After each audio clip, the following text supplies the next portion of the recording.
Welcome to the Outer Realm with Michelle DeRoche and Amelia Pisano. Airing live on the United Public Radio Network, 105.3 FM in New Orleans.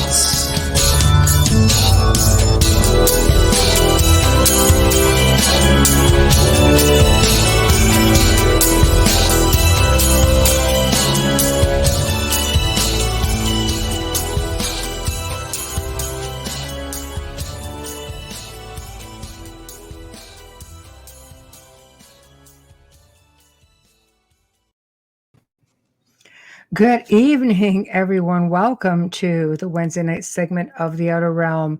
Glad you can all make it. It's going to be a great show. We are broadcasting live here on the International Public Radio and United Public Radio Network 105.3 FM from the beautiful city of New Orleans. We are fully sponsored by the amazing folks over at Folgers Coffee. Thank you, Folgers. And Dr. Snick, aka Justin Snicker, for the contribution of his voice and music for our intro and outro. Tonight, we welcome back to the show our friend and guest, Elliott Van Dusen. He's going to be discussing his new book, More Supernatural Encounters from Law Enforcement. He's a whole lot of fun. We just love having Elliott on. And he's going to be coming on, I think, a few minutes late just because he's doing another show. Popular guy. Yes, he is. I know. So, of course, tonight, if you're looking to participate in tonight's show, we are streaming on YouTube, UFO Paranormal Radio, and International Public Radio. We are on Twitch, UFO Paranormal Radio. We are on Facebook under Canada's Most Haunted, The Outer Realm with myself and Amelia. We are on Joe Montaldo, UFO Undercover, and UFO Paranormal Radio, and News on the Flip Side. So those are everywhere that you're going to find us this evening. I see the chat is already starting up. Hello, Wayne.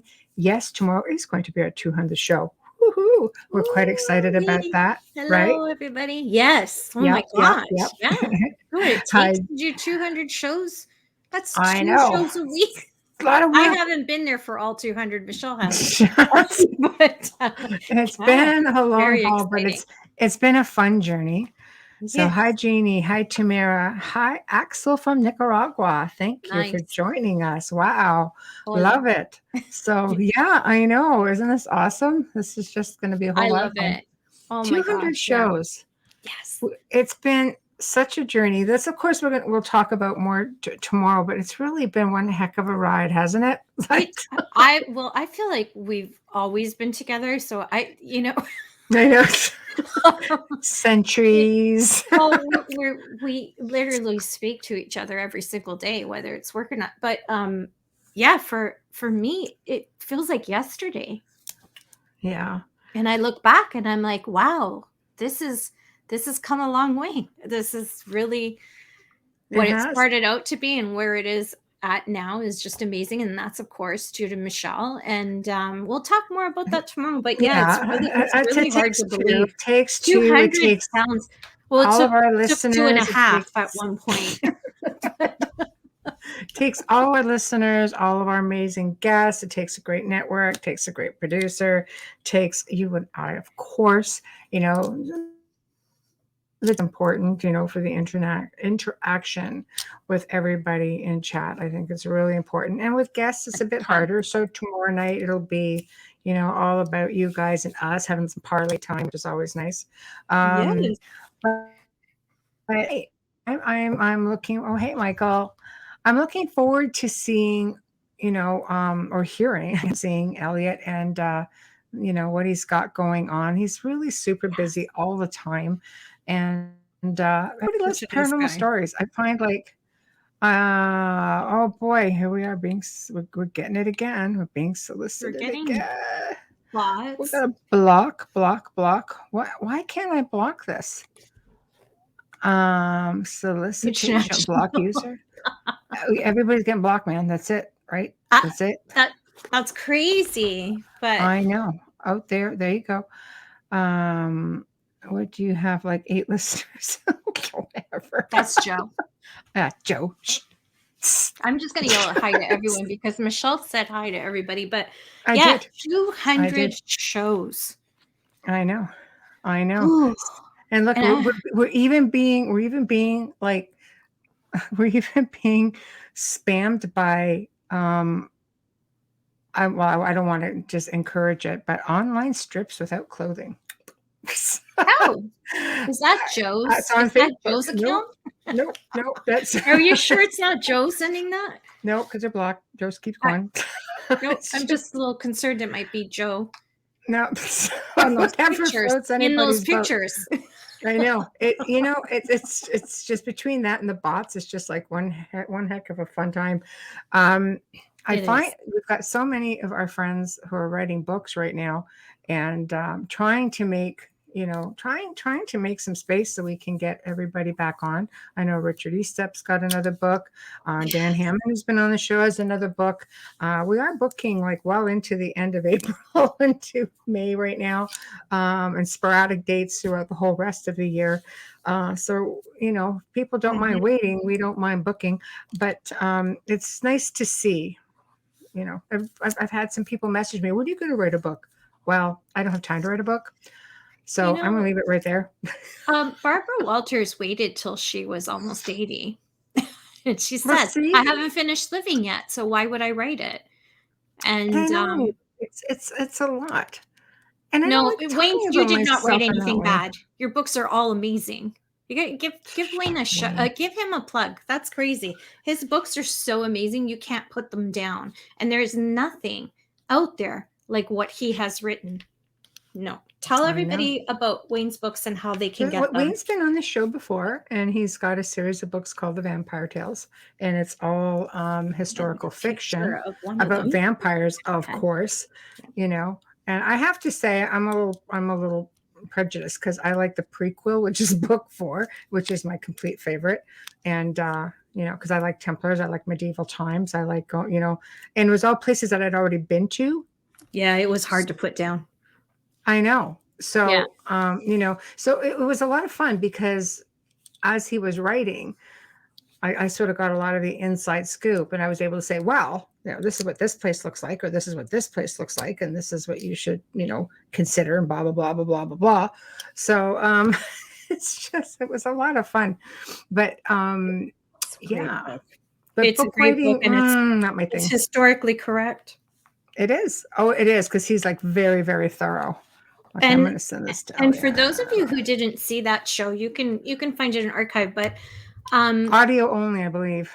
Yeah. What you don't know is that Wayne actually sat outside in the middle of winter in Niagara Falls, which is freaking freezing is all I'm going to say.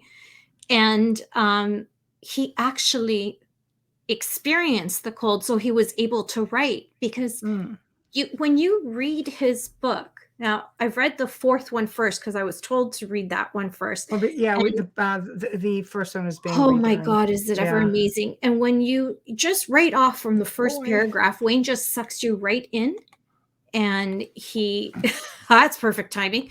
He sucks you right into the story, and it has everything in it, and you can feel everything that he is seeing, and you experience it with every word. Right. So well written. He just lays it out for you right in front of you. The whole magic, the whole fantasy, the history, everything is just right there. You're breathing it, smelling it, living it. And it's a great, and as Amelia's talking about it, we're actually being spammed by like a XXX something or other. Yeah. And there is a little bit of XXX in there. Not too smut bomb. That's right. Yes, Wayne. You were smut bomb. Yeah. Right, there's no smut in the book. Oh my There's word! No smut. The book is no really smut. No, really good. But YouTube was just smut bomb right in the process of talking about this. And so I've noticed our guest has joined us. Do you want to go with the? Yes. Our guest tonight. I read his book today that he sent us. Yes. Our guest tonight has a degree in criminology. Forgive me because I'm reading it off of here. I don't have my whiteboard. Has a degree in criminology, completed 15 years of service with the Royal Canadian Mounted Police. Thank you again for your service, sir. the director of paranormal phenomena research and investigation. He has earned a diploma and a doctorate in parapsychology, and he is the author of the 2 books, Evil in Exeter and Supernatural Encounters, True Paranormal Accounts from Law Enforcement. That's this one right here. Please welcome Elliott Van Dusen to our show. Hello.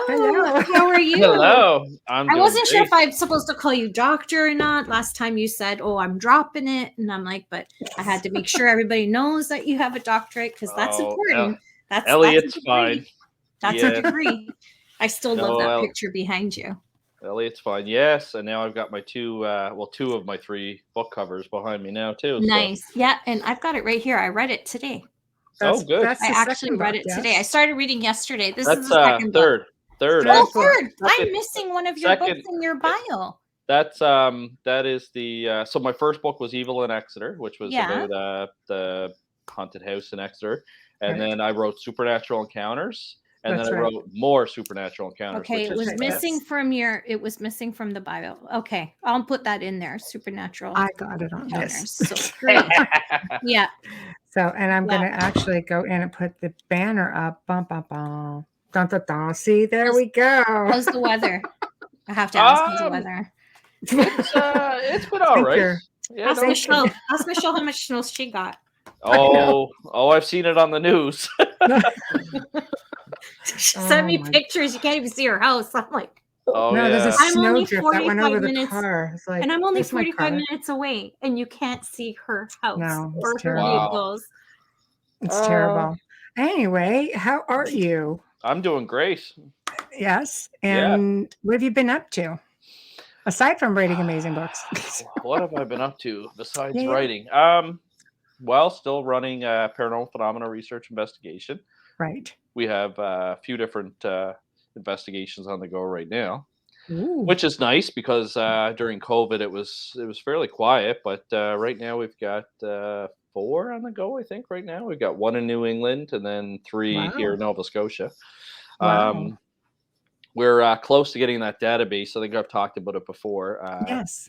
Online, my business partner that does web development there, Spencer, he is just in the process of getting the Google Maps integrated to what we need it to do, so that we will be able to post any investigations that we've done, any UFO sightings that we think is interesting, we can add it to there, and then the general public can go to our website, and if they've had an experience, they can upload their experience. We'll have an investigator review it for data integrity purposes, and then basically eventually you'll be able to click your home province, like you can click Ontario or Nova Scotia or New York State, and you'll be able to see kind of what's haunted and things like that. So it'll be kind of cool. It'll be a mix of everything. It'll have UFOs, because there are UFO databases out there that I've seen, but this will be not a lot for Canada though. No, not a lot for Canada. You're right. It's mostly US, but this will be all paranormal. So it'll be UFOs, ghosts, cryptids,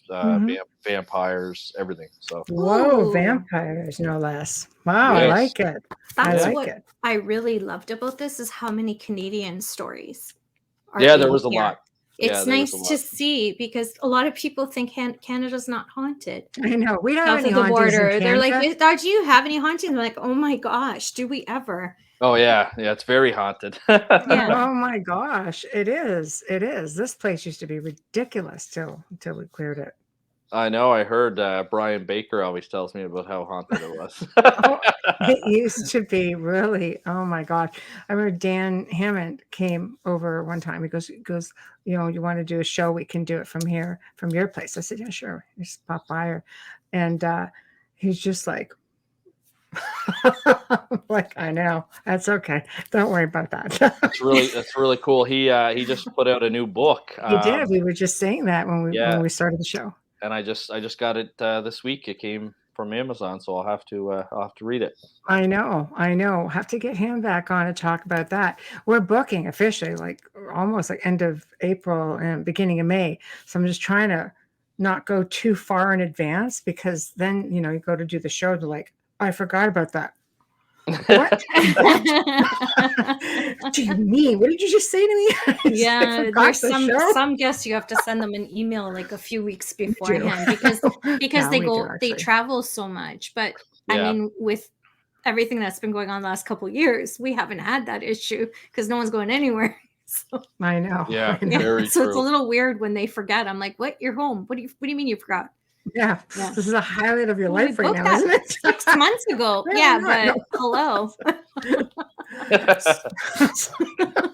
No, I'm not offended. It's all right. Not at all. I'll keep our few million listeners to ourselves. Don't you worry about it. So what are you allowed to talk about anything you're working on, or is it all paranormal? Is it cryptid? No, so our newest case that just came in, we're going to be investigating it not this weekend but next weekend. Oh, awesome. It was the case came in through a friend actually. I had met this lady once at a kind of a party, but I guess she was over at Sarah's friend's house and was telling her about this building that she had bought. So it was built in the 1800s. She had bought it back in 2018, I think. Wow. And she's a travel agent, so of course things are not doing so well in the travel business. Right. So she converted her travel office over to an Airbnb, and but so she bought it in 2018, and shortly after they bought it, her and her husband were setting up her travel office, and she noticed that there was like muddy footprints that would just appear kind of in the middle of the living room and walk towards the window, the big picture window in the living room that was looking outside. So at first she didn't think anything of it. She thought maybe it was her or her husband because the basement's unfinished, so it's really dirty. So if you go down there, you're gonna track dirt up. And they were also up storing stuff in the attic. So first she didn't think anything of it, but then once her office was set up, she would come in and open her business for the day, and these muddy footprints would be there. And so she'd have to clean them up. So she eventually moved a couch in front of the window and like a table with her travel brochures on it. And then another time she came in and all her travel brochures were turned upside down. So she thought, maybe her kids had done it. But she was working on her computer one day and saw something out of the corner of her eye. And when she looked up, she saw what she described as like a shadowy type apparition that was wearing period or century clothing, walking down her hallway. And then just recently, after an Airbnb guest had checked out, she went into her place and cleaned it up, realized that she needed some more, not toilet paper, paper towel. And she said, okay, so I'll go to the store and get it. So she went to the store, bought some. 2 days later, came back before her next guests were coming, and the muddy footprints were back. But this time, instead of it being in the front window, it was in the back kitchen area towards the back door. So she was telling Sarah's friend about this, and she said, "Oh, you should contact Elliott, and he runs like a group that investigates and things like that." So spoke to her, and she blocked off next weekend for me and another investigator to go down. So we're going to take down all the gear and see what we can figure out. Well, that's interesting when you say shadow people, dressed in period clothing, because a lot of times you just see them. Here where they've been here, they're kind of wispy. We even had a white shadow one time, which was strange. But what's your take on shadow beings? Some people think they're extraterrestrial, some people think they're time travelers, some think they're nothing but evil, other people think they're people. Well, this one is really interesting because, like you said, normally when somebody reports something out of the corner of their eye or a shadow, it's just like a black figure. Right. But she was able to tell that this was a female, and that they were wearing like older style, kind of century attires, basically how it was explained to us. So that's kind of unique. I've never had that, black figure with that kind of description before. Yeah. How do you even get a description when you're just sort of all black? Yeah, and usually black is not necessarily a good thing. I mean, normally it's associated to things that are not. Negative. We're all wearing black right now. My head is black. I'm just like what? I know, but I know it's true. We're all wearing black, but I mean, normally in the paranormal, black figures are not generally a good thing. So no, it's true. Yeah, that's why I had to ask. But she didn't feel like any negative energy there. She has felt cold spots. Her daughters felt cold and hot spots there, and they have a tenant that lives upstairs.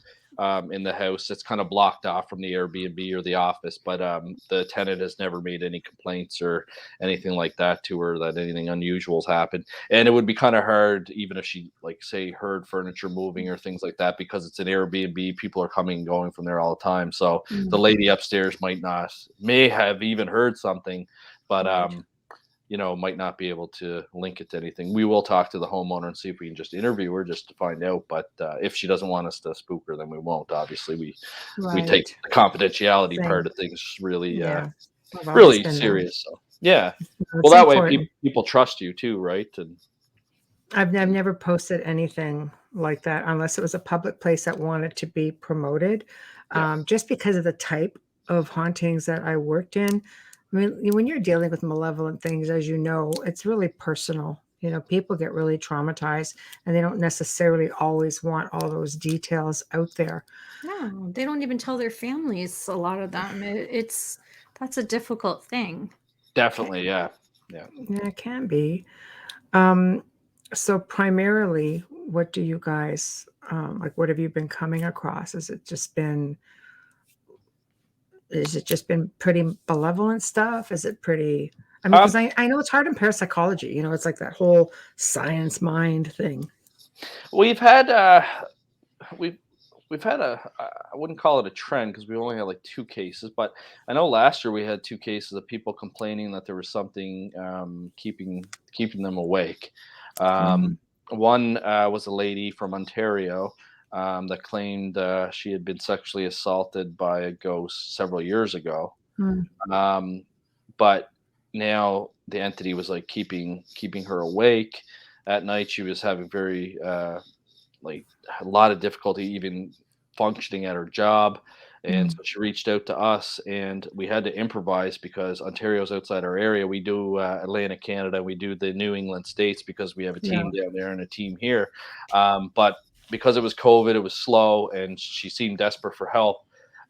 We decided to help her, so we had to think outside the box here. And so what we did is we ended up with PPRI. I have a subscription to Zoom, so what we would do is every night we would send a Zoom link to her, and she had an iPad, and she would set the iPad up, and we would record Great her idea. I was sleeping. just going to say that's brilliant. Yeah, And then she and must have felt better knowing that you were watching, well, right? that's the thing. So for 3 nights we filmed her, and there was nothing. You could tell she was like kind of tossing and turning in bed, but she didn't report anything. She didn't. No, she said normally there's a sensation of somebody like sitting on the bed or whatever. But those 3 nights she had nothing.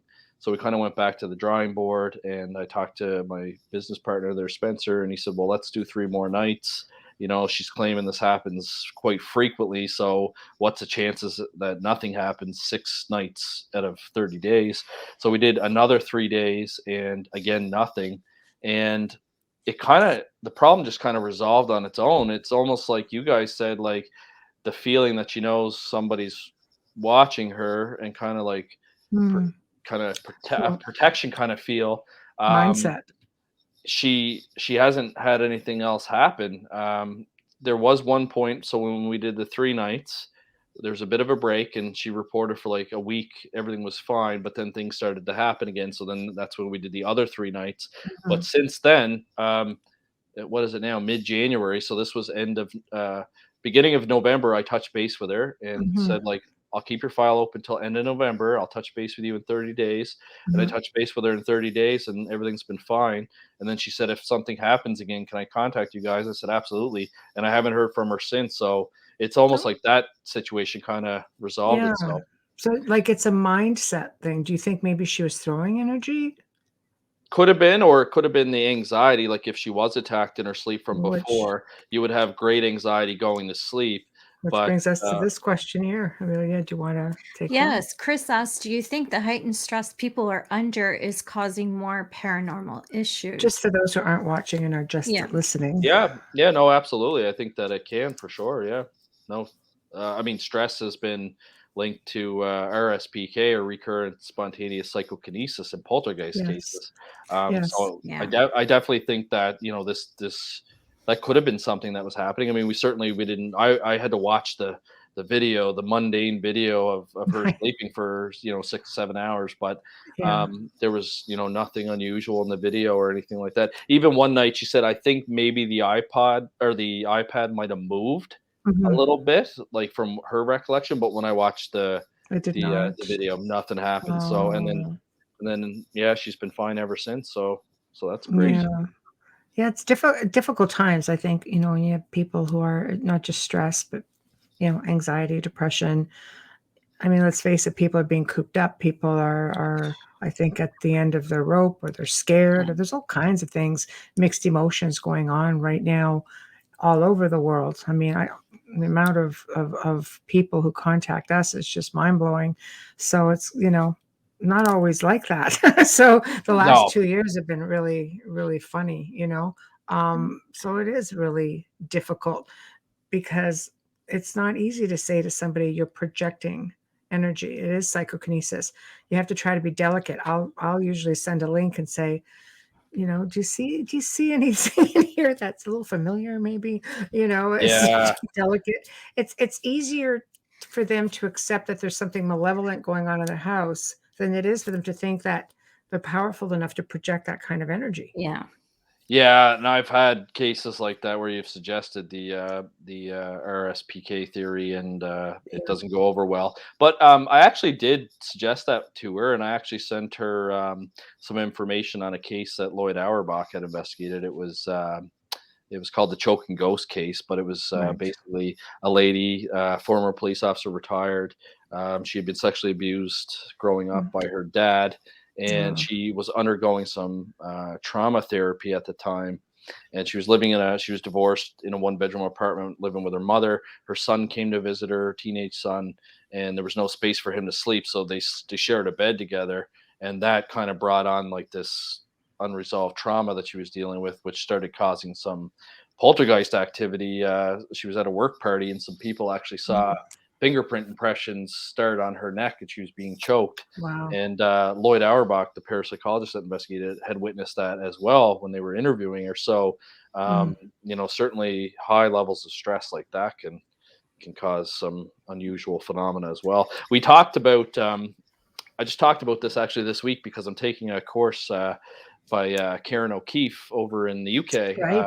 taking his Yes. poltergeist case because in Mhm. the UK they have a bit of a different um, belief on poltergeists over there compared to us. So Right. over here in North America, a lot of parapsychologists believe it's RSPK, or that there's a living agent or person causing that activity to happen. Whereas in Mhm. the UK, it's a mix. Some people subscribe to RSPK, but other people think that it's a discarnate entity or ghost that's doing it.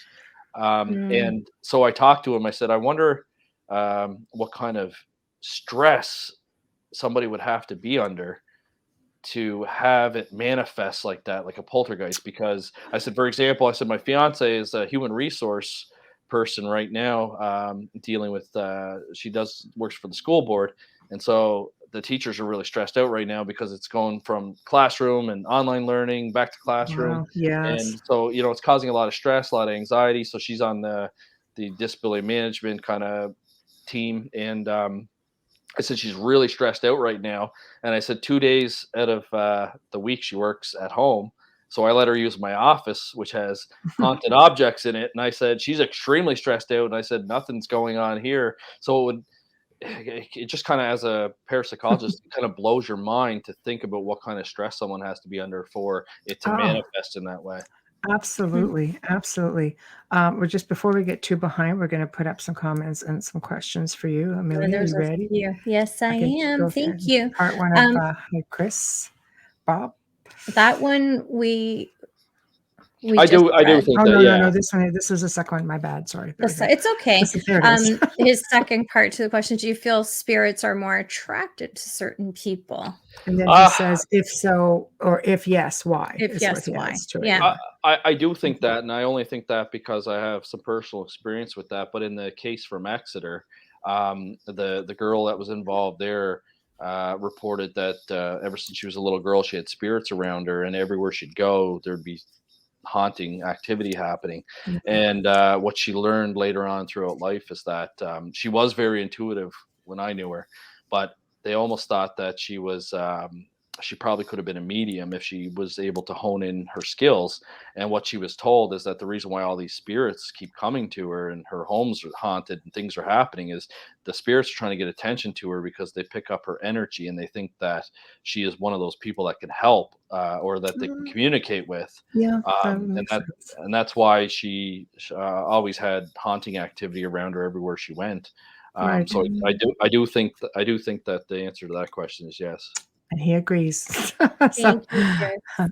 Okay, next, you ready? Amelia. Sherry. Hi, Go. Sherry Berry.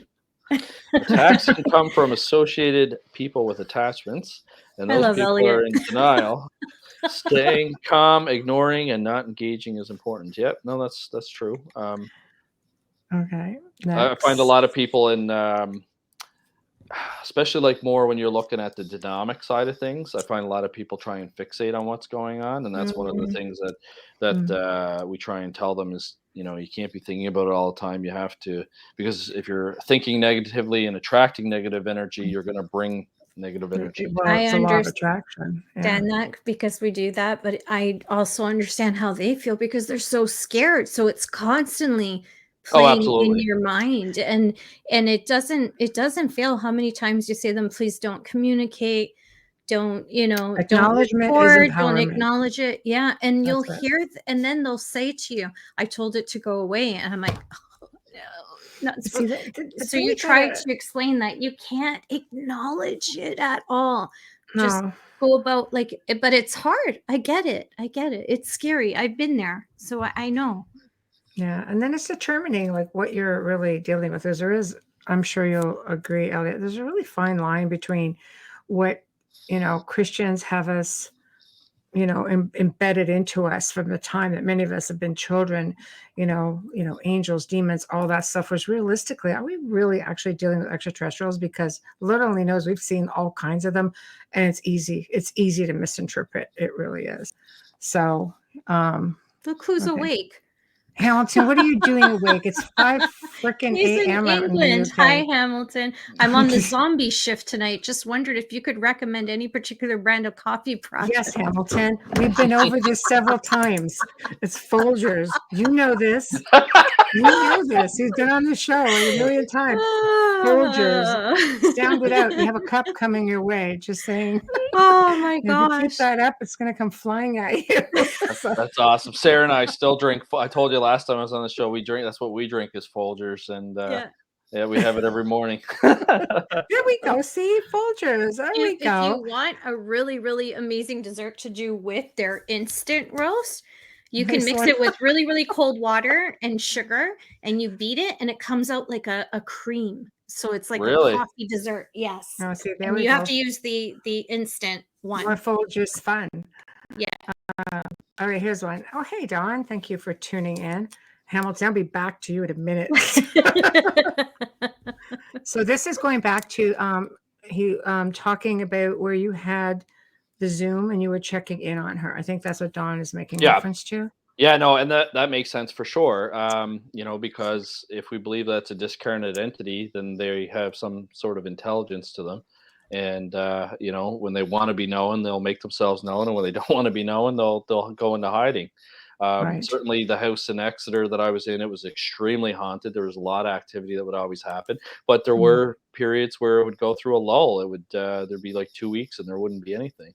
And I don't know if that's because they need to kind of recharge their spiritual batteries, for a lack of better words, or if they had their fun and they're laying low for a while. There's still lots of things that we don't understand about human consciousness once it moves on from our clinical bodies here. Well, if they don't want you there too, I find they'll go really quiet, thinking, well, if we don't do anything, maybe they'll just leave and not come back. Yeah, or in my book, Amelia probably read the story there today, but there was the police officer that kept getting the calls from the abandoned house.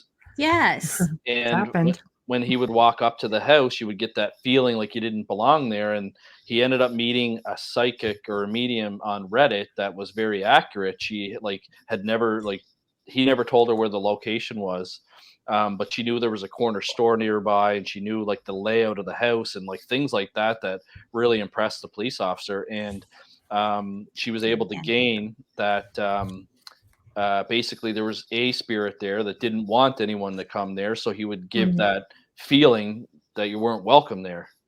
But then there was another entity in the basement apparently that was making these 911 static phone calls, and he thought it was kind of funny. He was kind of like a prankster or a jokester. So And yeah, it's maybe tell the audience, because they'll probably saying static phone calls, and I'm so glad you addressed this in the I'm glad I book, have them. Yeah. that you have to respond as law enforcement. yeah. So and I just discussed this actually earlier this evening. So in Canada, when there's a 911 call, the police have what's called common law authority to go in and search the house without a warrant, and that's because there's been cases where people have made it to the phone, called 911, and then they die, or 911 calls have been made from the home, and there's somebody being held captive, and the police, weren't able to get in there. So anytime there's a 911 call, the police have the authority to go in and search to make sure everybody's safe and sound. And sometimes, though, during bad weather and things like that, you can get what we call static 911 calls. So that's when a 911 call comes into a dispatcher, and all I can hear on the other end of the phone is like crackling or static. And that's what was happening in this one house that this police officer was telling me about. They would constantly get these 911 static calls, but there was no phone. Actually, there was a phone in the house. He sent a picture of it. I think it's in the book, but it was like in a pile of junk, disconnected, sitting on the floor. So there was a phone in the house, but it had no power to it, no phone line to it. Yeah, it's really creepy. Very much for sending this book. Yeah, You are so thank you. kind. I really enjoyed it, and I don't want to give away all the stories because I think people need to get the book. Get the book. You need to list. You need to read them in the dark. That's what I hear. Everyone. Oh, what I love about it is you can go back to it because there's so many cases. But the one that I loved, that I found like the shivery one down my spine, was the funeral home. Yes. I just funeral homes are always fun. I know, but this one. This story is unbelievable. I'm reading it going, what? There's not even a phone. Yeah. Anywhere. Yeah. Yeah, but a call was made from there. I know it's just crazy. No, I saw Chris's beside the body. Yes. Yeah, right next to where the phone jack was. Beside the corpse. And most phone calls from the dead happen fairly recently as well, right? So if a body's being prepared for a funeral, it's usually been anywhere from 24 to 72 hours later, because they have to embalm the body and things like that. So it's really interesting. I've had them as much as 2 weeks after. I've had some that just called me for a straight year. Just growling or hissing or calling me unsavory things. Oh, but were those people though? And I'm sitting here laughing. So. Oh, Hamilton. Don't read that out loud, Elliott. Don't read that out loud. We're talking about a specific beer beverage when someone was on. And I made the comment that you're reading. So I said, you need to drink. And I recommended something else. And he sent me a picture saying, this is not the, I went, there we go. So that's what so if you're listening and you're not watching, sorry, we can't. No, not everybody has that stuff on air, Hamilton. I got told off. Yes, you did. Don't ever go for the American stuff. We love it, the American, but no. We love you Americans. We just don't like your beer. So, you guys are great. He's making reference to. There's a reason why Buffalo they cross over to Canada to buy beer. It's true. It's true. We do have some good stuff. I did, however, recommend a Belgian one. Because we won't go there because they don't pay for our airtime either. But a certain somebody gets on it and flashes it around. It's like face palm. So oh my gosh. So I think the phone calls are very interesting, and I do think it would muster up a whole lot of energy to do it. Have you ever gotten calls? Because again, I think it's happened to me one time from a phone number that just doesn't exist. No, I can't say I've had anything unusual. I mean, especially in today's technology, I know, spammers can clone phone numbers. There was a scam going around here in Nova Scotia where the scammers had cloned an RCMP detachment phone number and were Wow. scamming people out of money and things like that. So I guess in today's world, you have to be careful with stuff like that. But I do know that I had a friend tell me a story that one of their friends had passed away, and all of a sudden they were talking about her, and next thing you know, he looks at his phone and his phone is lit up, and it had dialed her phone number like in his phone. So I don't know if like maybe Siri or one of those artificial intelligence had kicked in and kind of heard the name and Right. then tried to dial it. But Right. yeah, he was very spooked because they were talking about her like in good taste, like saying that they missed her and it's unfortunate she passed away and stuff like that. And then all of a sudden his phone had tried calling her on its own. Right. So Right. yeah. It's Yeah. creepy enough when you're discussing something and all of a sudden these ads pop up all over your social media to buy it here. But I can't imagine having that conversation of a loved one or a friend that had passed. And then Mhm. that's terrible. Mm. That's Don McDonald is asking, what do you think of remote viewing and remote clearings? I like remote viewing. I think it's very fascinating. We did an exercise in one of the courses I took from the Rhine Education Center where Lloyd Auerbach set up a date and a time of when we were to do this remote viewing session. And then we had to write down anything that came to mind or visualized or anything like that. And it was interesting. I was completely way off. but Uh, but I also don't feel that I'm like the most sensitive person. So but what was interesting though is that a few of my classmates and I had like almost the same description. Like I had seen like a bridge, I had seen water, I had seen a bench, and some mm, of the other students had also picked that up. So it was really interesting that you had let's say 10 candidates and instructor all doing the same thing at the same time, and then some of us actually picked up on the same visualizations, which was really cool. mm, With remote clearing, I mean, the study by J.B. Rhine in 1936 showed that ESP is not limited by distance. right. And so, for example, if you have a legitimate medium in California that you want to talk to, but you don't have the money to fly out to meet her, that's why there's no issues to do it over the phone. Mhm, If I'm in Nova Scotia, she's in California. If she's legitimately got that talent, then distance mhm, shouldn't affect that. And the thing about clearing though that you got to remember is there's certain people that can move people forward, into the light or whatever happens in that physical realm. mhm. But it's one thing that you cannot guarantee. And Any situation. you're a medium, but like we're told as an investigator to never guarantee a client that you can get rid of their ghost because Mm, if none it's a such thing. discarnate entity that has lived in that home their whole life and they love that place and they don't want to Mhm, move on, they're probably not mhm, going to move on. mhm, It's the same as like the Alexander Keith's brewery here in Halifax. It's known to be haunted. Alexander Keith like loved his brewery. He loved it so much he built a tunnel from his brewery to his home 2 blocks away, and right. the staff there still see him walking the halls of his brewery, checking up on the work that's being done there. So, I Mhm. mean, somebody like me or is going to come in and tell him to leave. Like that's just not going to happen. Yeah, well, what do you think the rights are? I can't hear you. Uh, Sorry. what do you think that anyone has the right to send off a human spirit that just wants to be there? I always say, it's good to try to send them off because then they can come back without all the earthly hangups if they're not stuck.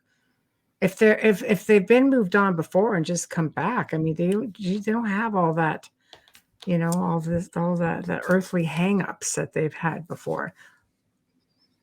Yeah, it's I, yeah, like if they want to stay there, I think that they're going to stay there. Mhm, I don't know. Like there are people that are lost. I've heard stories like from mediums mhm, that have said that there's somebody that's lost, or mhm, especially finding sudden deaths. It happens so quickly that some people might not even realize that they're dead mhm, until things start kind of making sense to them. But yeah, I don't know. It's interesting because I don't think you can really force somebody to move on. You Mm-hmm. can suggest to them, or if they want help to move on, but somebody that's adamant that they're not going, I don't think that we can. Yeah, standing their ground. Sometimes it takes more than one conversation with them, Mm-hmm. and once they feel that, with human spirits anyways, once they feel and know that they are able to come back and visit their loved ones and see what's going on in their lives, and they're reassured and they feel confident in that, just like us speaking to a person who is physically here, Yeah. they do choose to ascend and then come back. Mm-hmm. But with negative entities, it's a little different. It's not always. There Yeah. we go. What if Yeah, bad and spirits? I've actually had a conversation with Kieran O'Keefe about this when I took his possession exorcism course, because he spends a lot of time studying what he calls religious parapsychology, which is basically exorcisms and possessions and things like that. And I talked to him. I said, it's my understanding that if a father is going to do an exorcism, he has to be absolved of any sins that he's committed, so that the demons can't use that against him. And he said, yeah, he said, I've talked to lots of exorcists, and that's what they told me as well. And I said, okay, so you're also a parapsychologist, though. That's the tough one. So I said, thinking from a scientific perspective about ESP, extrasensory perception, and telepathy, I said the father, even though he's been absolved by the church for his sin, it's still in his mind and it's still in his cognition. And so if a demon is able to access your thoughts and your mind, what is it that prevents them just from being absolved by another priest during the absolution process of the church? Makes it so that that spirit cannot access that information. And he kind of paused for a minute, because you could see the wheels turning in his head from the scientific perspective. But the best answer that he could give was that possibly from a religious perspective, when you're dealing with a religious entity such as a demon, that there's different physical rules that we don't know about, or different kind of science behind that. And I mean, you can't argue that either way, because it's still a lot of things that we don't know. And there's a lot that we don't understand, But I did think it was interesting, though, because, like I said, if the priest, stole something, he knows that he stole something, and he knows that he went to confession and was absolved by it. So how does that, just by him being I absolved? think any interdimensional or extraterrestrial, interdimensional, multidimensional beings, I think they could all look beyond that. I think we have to look at religion as a man-made thing. So if the person, maybe that the priest is assisting, or if the priest himself truly believes it, I think it becomes a mindset thing. And I think then any entity would. I just find it so fascinating that, because what should happen is that if the priest did do something and was absolved for it, then he should be at peace for it, because he's brought it to the church's attention. They forgive him for it. So if the demon brings that up and says, "Hey, you stole steak from Sobeys, and you're a filthy thief," he should just say, "Yeah, I did steal something, but it doesn't bother me." You know what I mean? He's made his peace with it, and he's owned up to it. Yeah, so it shouldn't be something that totally derails the exorcism. No, I agree with that to a degree. If you're okay and at peace with it, of course they can't get to you. Because the whole thought behind that is that they'll bring up stuff to discredit you and throw off the exorcism. So I remember the first investigation that Michelle took me on. I won't talk about where or who, of course, but I remember her saying to me before we went in, "Now be careful, because if there is something here, I'm just warning you that they will throw things out there doesn't matter about your past." And it doesn't matter what. I'm like, yeah, I'm good. Don't worry. That's true. Yeah. I mean, if you don't want it out there, man. Yeah. I'm like, no, I'm good. Like you say, don't think about it. It's like, no, whatever. Anything that crosses your mind will come out if you have that fear. Yeah. It kind of reminds me of the scene with Ray when he thinks about the Stay Puft Marshmallow Man. That's right. I want me one of those. Okay, Sherry. So Sherry's David. asking, thank you. Do you feel that with the onset of cell phones, Wi-Fi, etc., that spirits, demonics, etc., ETs, sorry, I'm saying etc., ETs, sorry, glasses, Sherry, forgive me, have an easier time of coming into the physical dimension? Seems like it is a paranormal pandemic unfolding. I love the way you wrote that, Sherry. That's certainly interesting. I mean, technology has certainly changed, the way that we investigate. I know that there's certain tools that have become helpful. For example, we know carbon monoxide can cause people to experience haunting characteristics. So last year, I purchased a gas detector for our organization to bring with us on I've investigations. always used Oh, that's those smart. detectors. Yeah. Yeah, because there was two cases. There was one in the 1920s or 30s where a family was experiencing a haunting, and they found out that the furnace was giving off excessive amounts of carbon monoxide. Once they had it fixed, the haunting disappeared. And then recently, well, I say recently, but in 2005, there was a lady taking a shower, and an apparition appeared before her in the shower, so she got freaked out, obviously. Called paranormal investigators, and they found out that she just had a hot water tank recently installed that was improperly installed, giving off excessive amounts of carbon monoxide. Once they had that fixed, she never saw an apparition again. So, no, it's true. It's true. People sure, have to think about that. I'm sure with with all the new technology, different things can occur for sure. Like I said, I know it's making our radio job. waves, extra, all these waves going through. That's gotta all amp things kinds. up a little bit. I know technology is making our job more difficult. So when somebody sends us a photo or a video now, it's extremely difficult. You have to question everything.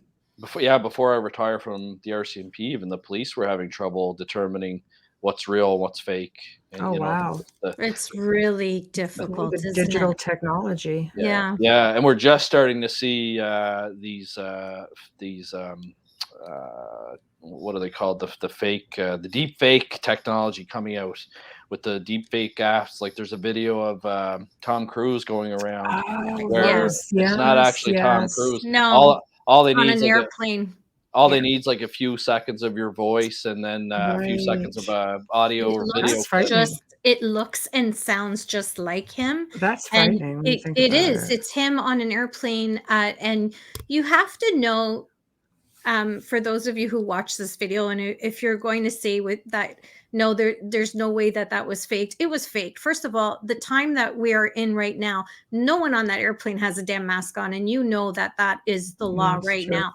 So you have to look at it a little bit logically and know that if we can have all these CGIs in Hollywood, imagine what you can do at home. Okay, that video is very difficult. You would have to take it apart in a computer program. I couldn't believe how much it looked and sounded like him. I'm like, wait, is he doing this as a punk? And then I went, no, hold on a second. No masks.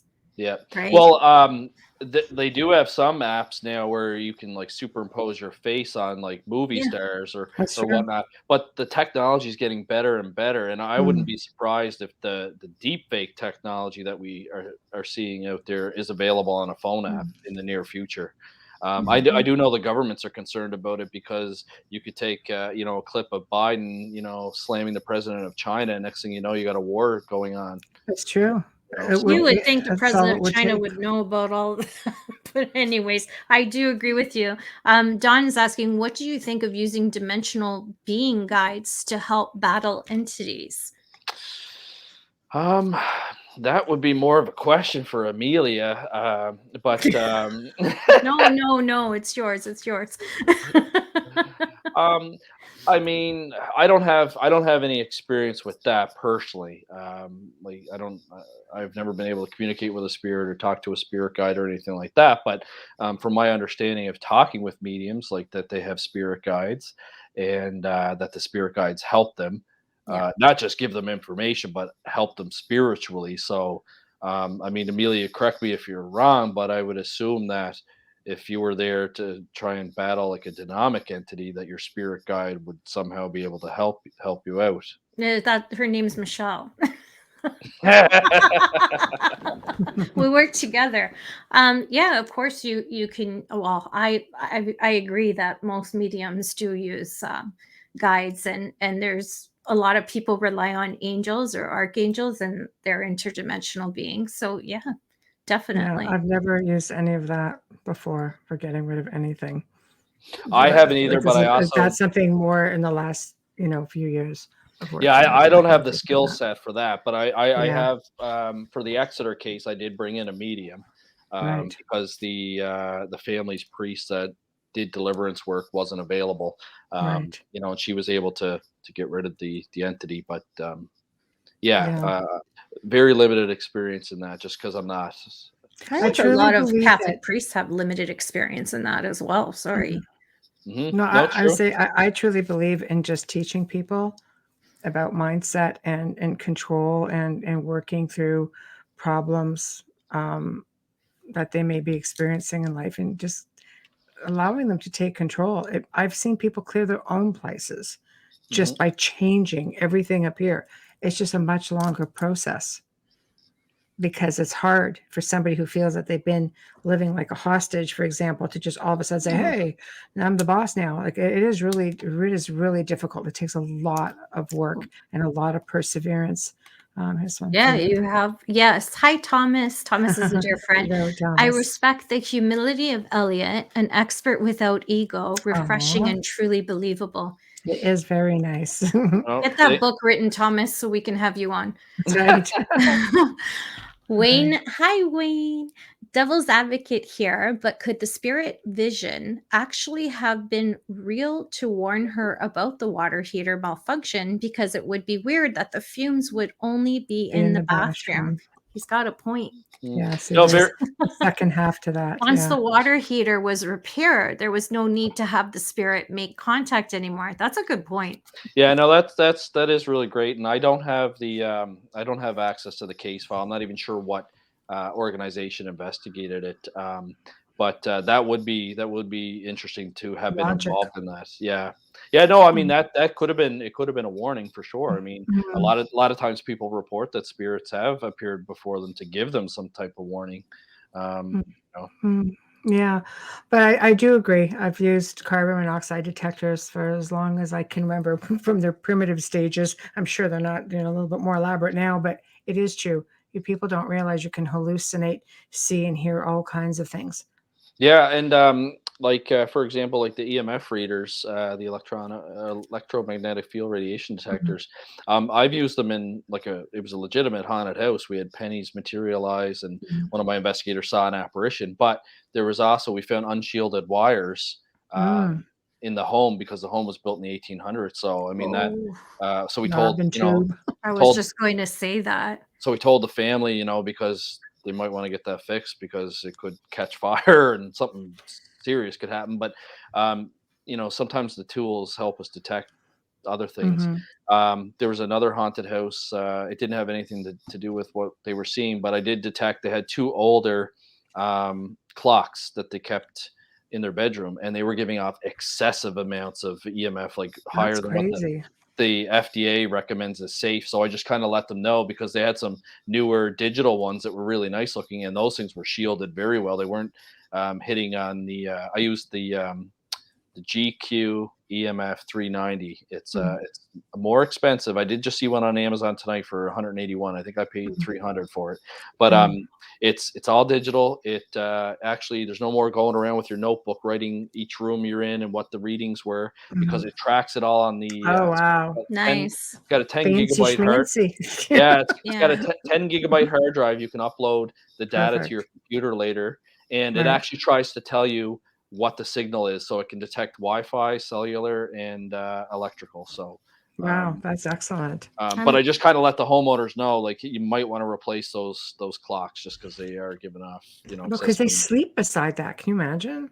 Well, and my colleague Dara Walsh had a case where somebody was only experiencing haunting stuff in the bedroom when they were in bed, and Right. it turned out it was the alarm clock that was just giving off, too much electromagnetic radiation. Yeah. So there's a lot of logic out there that needs to be explored. I think there's there's a lot of really great researchers out there who bear that in mind, and then there's just a lot who are those thrill seekers, and there's a lot of little things I think that people don't think about it. Like, I'll be honest, I wouldn't think of a clock radio unless your EMF detector is right on top of it. I would not off the top of my head think that it could give off that much EMF to cause. Oh, microwaves too. Oh yeah, right? microwaves are bad. I've stood in front of Yeah. it with an EMF reader, and like once it's running, it gives out Right. a lot. That's why they tell Oh. you not to stand in front Don't of them. stand in front of it. Mine, I call it a popcorn maker because that's all we use it for. I'm old school. I reheat on the stove. I'm really old Yeah. school.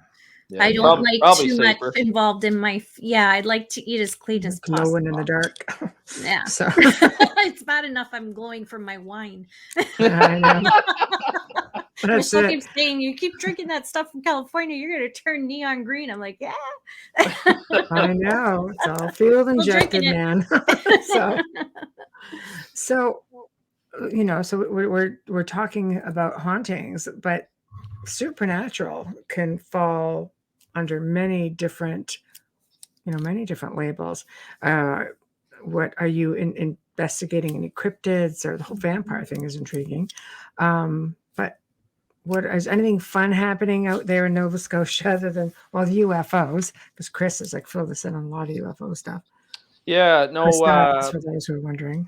yeah, no, we haven't had any complaints of cryptids. There have been some creatures reported here. We have been told that there's like a black panther or a black cat that's seen in the Beaverbank area. Yes, a lot of things. There has been like a Bigfoot creature reported here before by a few different people.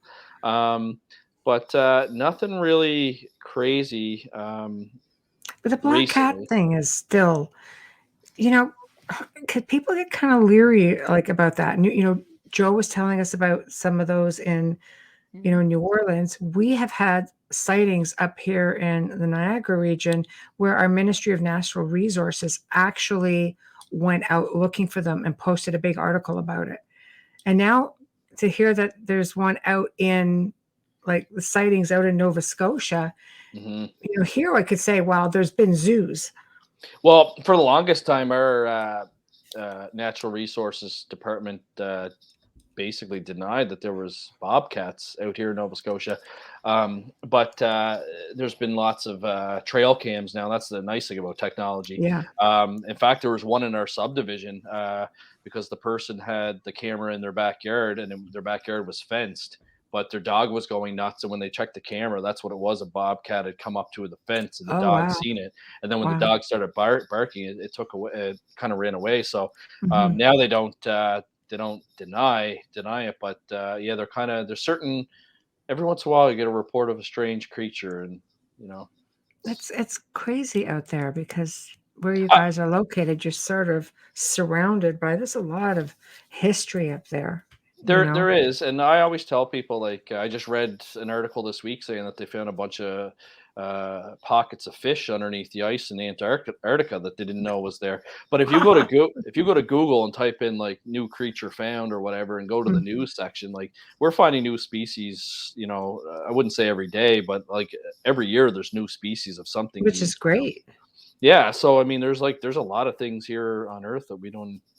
Antarctica is the next big one, I think, isn't it? Just lost of ancient civilizations, UFO base. There's all kinds of stuff coming up, but it is interesting because they did find a freshwater lake underneath.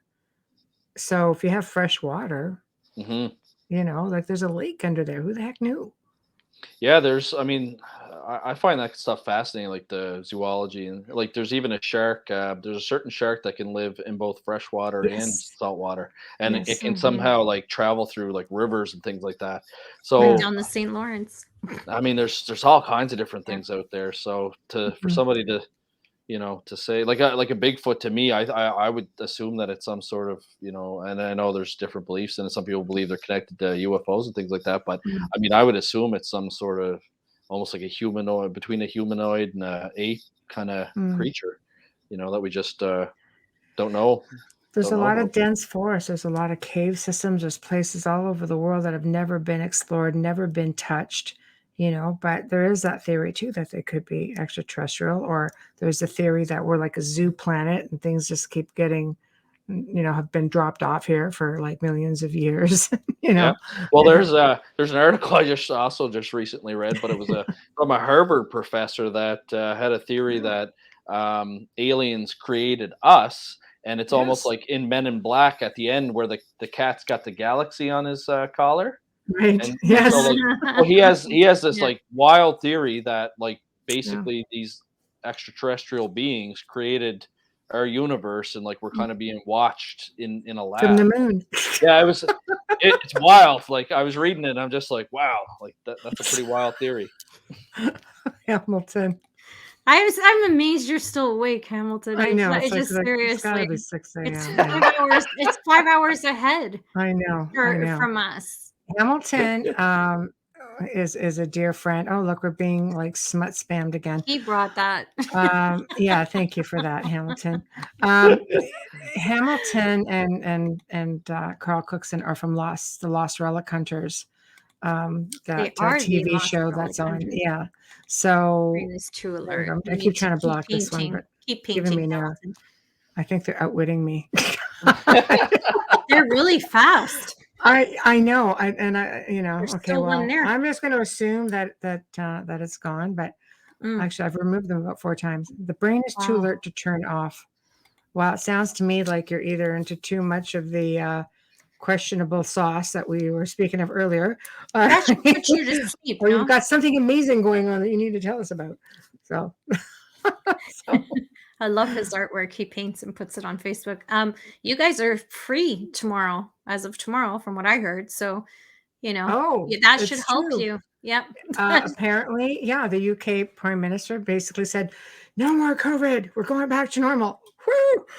Wow. Don't you find You it want some funny of that that? it's exactly? I'm going to ask a cop's mind. It's exactly a week after he was nailed for having parties during lockdown. Oh no, I read that Yeah. article today, and that's exactly what I think he's doing. Right? Is trying to take the heat off him, because He I know has to. there's He people has to. trying to Yeah. trying to get him to And then, resign. then you guys will be locked down again in 4 weeks. Holy mother of God! Look It's at all these happening. It's happening.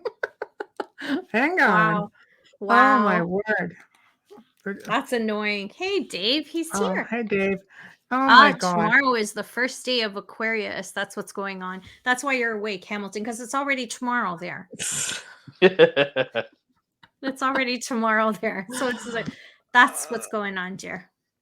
So, okay. So UFOs. What do you have going on UFOs? Because I know you and Chris just did an interview recently. Yeah, we talked about some historical stuff. I haven't had any recent stuff with UFOs, but we were just talking Right. about how the RCMP used to investigate UFO sightings, and that in Canada we're very lucky because we can access those files through the National Archives. It's file number RG18, and it's got all kinds of UFO sightings from the RCMP. And how I found out about it was I was going to St. Mary's University doing my criminology degree, and I met Chris for a coffee one day downtown Halifax, and he was telling me about these UFO files that are kept at St. Mary's University, because the RCMP used to send one of the professors all the reports, because he had a PhD in astronomy, and so they would get him to kind of like do like a side desk kind of investigation, and report, his findings in it. So he said, where I'm a student, I should have access to it. So I went back to the library, asked to see the Burke Gaffney files, because that was the name of the father that was priest and professor back then. And I think I collected about over 200 pages of UFO reports from the RCMP. And so I gave a copy to Chris, but it was really cool. Like there was a lot of people would report a UFO sighting. The police would go, sometimes multiple police officers. They all witnessed it. They'd write it down. They'd have to notify the Department of National Defense. before they go off shift, if you did not notify them, there were some notes in there because some people, they're probably tired after a 12-hour shift and said, "Oh, I'm just going to go home and catch some sleep and I'll come in early and I'll finish this report." Well, they got lamb-basted when they came back to work because policy was that you had to notify D&D right away of these events. They don't, the RCMP doesn't investigate them as much anymore. Obviously, if somebody calls 911 and reports a UFO sighting, they have to respond to it. But it's not like before where they actually had policy and things like that. So that's kind of what Chris and I were talking about, reminiscent about the old files, because he's found some really interesting UFO cases. I know I listened to the show that you guys did with him, and he talked about he's been on a couple times. He's fun. and he talked about the Lower Sackville UFO sighting, where one family, experienced a loud, noisy, crazy disturbance, and then the family next door just saw lights in the sky and didn't hear anything else. Right? It's funny how some people can, like, you have two people side by side that are the same event is occurring, but yet not everyone is seeing it. Joe's theory on that is people who've never had experiences with ET won't see them. They're not meant to see them. Entire cities will have, there have been reports of large crafts coming in and only a certain amount of people will actually see them. The ones that have been chipped by them. Well, yeah, that's apparently military though, right? Yeah, exactly. It doesn't mean it's ET. Yeah, that's true. Yeah. That's true. I don't know. Very uncomfortable. Do you find any of the paranormal cases that you do have a mix of both entities and extraterrestrials? Because I bet you at least 50% of the stuff I've done throughout my last, couple of decades, at least half of them have also reported sightings of ETs. Greys, mostly Canadians. I haven't had like the crossover like that. In fact, I haven't even really been contacted by too many alien abductees. I know Chris has been working with one in Nova Scotia, and I believe that they found some sort of what he called an alien artifact in her body. He didn't go as far as to say an implant, but they found a foreign object basically in her body, and they weren't sure exactly what it was, which was really interesting. I was talking to him about a couple TV show ideas or whatever, and that case had come up, so that was really interesting. But no, it's like I said, on the UFO front, it's been pretty quiet. It's funny because my interest when I created PPRI was mostly UFOs, but I find when you have like a paranormal investigative organization, a lot of people come to you about ghosts and hauntings, and so that's what I ended up specializing in. And I still love UFO sightings and things like that, but I find the close encounter of the first kind, where it's just a light in the sky. I mean, today that doesn't really hold much weight. I mean, there's so many things, like everyone owns a drone, and there's so many different things. But when you start getting into the different levels, like when there's physical contact, or scorch marks on somebody's car, or they've had an experience with an entity, I find those interesting for sure. Yes. In fact, I don't know if you guys have seen it, but I've been seeing ads for a new documentary that they did with Bob Lazar. I don't know if you guys have seen it. I know Bob Lazar. Yeah, I haven't. Yes. I haven't seen the new. Yeah. It's a new I documentary. always find him fascinating because he's very believable. But I know back in my UFO days, when I was talked to Stanton Friedman, God rest his soul, he thought Lazar was a fake, but some people do. But the one interesting thing them heavy words, Elliott. No, it's true though. Like I find him very believable myself, and I know he was talking about, was it Element 116, and this is years ago when he first started to do like the public thing, because when he first started with the public, he would shield his face, and his face would be blacked out because he was worried about his security and stuff like that. But he talked about Element 116, which is now actually part of the periodical chart. So I did find that really interesting. You know what I mean? Like there's a few things that he said that are interesting. I do think it's weird that you can't find any record of him going to MIT. I mean, I know that I've worked for the government, and they're kind of they're kind of sloppy, so I can't see I them. work for I them can't. too, probably in 2 different levels. So So I can't see government. them being able to delete absolutely everything to show that he never went there. You know what I mean? Like there's Mm. got to be somebody that would remember him going there. But I don't know. It's a interesting mystery. But I'll have to watch that new documentary. I think it's Dolly is a contactee, abductee, experiencer. Knows a 1:15. lot I was about. close. I was off You're by one. close. You were close. Yeah. Yes. Yeah, I mean, I do find that world fascinating. One thing I do want to do is I want to visit Area 51, like the outskirts. So obviously, I don't want to get shot, but I've seen videos on YouTube where like people have gone to the front entrance and to the back entrance, and it's really like I just want to do that just to get a picture I think outside of it. they've extended that even closer to the roadway, because basically what you want to do is go camping. If you think that the government can cover anything, any sighting, or keep you from seeing anything, what makes you think you'll be able to see anything at Area 51? I'd imagine Oh that's yeah. the place where they're cloaking it all. Mm. Well, even over the years, they keep extending, and you're right. I haven't checked out like the recent boundaries, but Yeah. Mhm. they keep, especially after that raid Area 51 thing that was going on. They just keep expanding their area, so you can't even get close to it. But Mm-hmm. there used to be a There spot, is I good guess, question. you could go up to a mountaintop and almost like see into Area 51. But I know since then they've purchased all that land. But So yeah, they watch everything now too. Especially There's after always the these pandemic started. randomly showing up. Yeah. Do we want to do a quick station ID before we get to the next Yeah, and question? then we'll get to Sherry's question. You are Yes. listening to The Outer Realm with Michelle DeRoche and Amelia Pisano, and our guest tonight is Elliott Van Dusen, Dr. Elliott. We are live. Yay. We are live in the beautiful city of New Orleans on 105.3 FM radio, and we are streaming on International Public Radio, United UFO Paranormal. I don't know. Where are we? UFO Public Radio. I don't know. I just really UFO Gods and Extraterrestrials Radio. I get that one, but we're never on it. No, it's true. our I'm like that. Tongue-tied. You're tongue-tied. Yes, I am tongue-tied. Our sponsors are great, amazing sponsors. Folgers Coffee have been Did with you us. hear that, Hamilton? What is it? D1 Hamilton. What is it? Is this? It's gone quiet. It isn't Moose.